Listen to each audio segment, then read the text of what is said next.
So building off of my last video, number 189, I want to continue talking about the regency of God in ability, 1 Corinthians 4:20.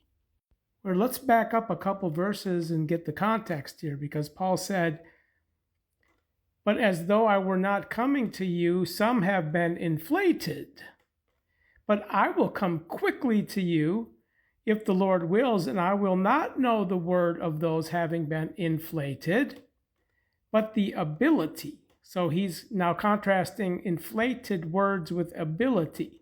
"For not in word, inflated, is the regency of the God, but in ability." Where then notice how now he contrasts ability with the staff. What do you want? That I come to you with the staff or in love?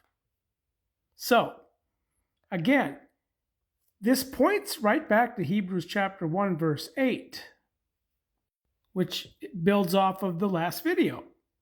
So here, the Father says to the Son, "Your throne, O the God, is into the eon of the eon." So the context of the throne is the regency of the God in ability, okay, in contrast to the staff of the straightness of his regency.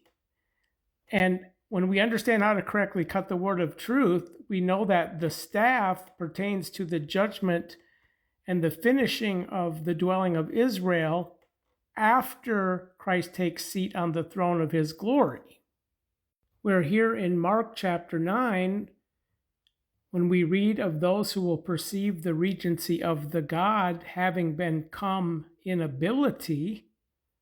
Well, this is with the angels. Okay, Matthew 25:31. "When as it were the Son of the human comes in his glory, and with all of the angels with him, then he will take seat on the throne of his glory." This is the heavenly on regency, according to the mystery.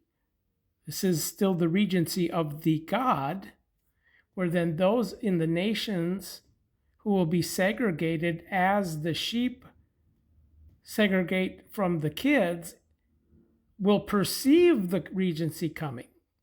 They will not have come into it. So again, according to the heavenlies on blessing, Ephesians 1:3, and the mystery of his will into the guardianship of the dwelling law to uphead the terms in Christ, which we are belated, who come into the heavenly on regency. You see down here, the ability which he inworked in Christ, awakening out of died ones and giving him seat at his right hand in the heavenlies on, concerns us also. Next chapter, verse 6. "And awakened us together and let us take seat together in the heavenlies on in Christ Jesus," which is coming here to Matthew 25:31. We are the angels. "But when as it were the Son of the human comes in his glory, and all the angels with him who have seat together with him in the heavenlies on, then he will take seat on the throne of his glory," where the staff of the straightness is the staff of his regency concerning the completion and finishing of the segregation of the right hand and the left named, which concludes down here in verses 40 and 41. It's what I call the right-left paradigm. These will be the last to come into the regency, prepared from the downcast of the cosmos, concerning all who come in, including my least brothers, where the heavenly on or heavenlies on gift, Ephesians 1,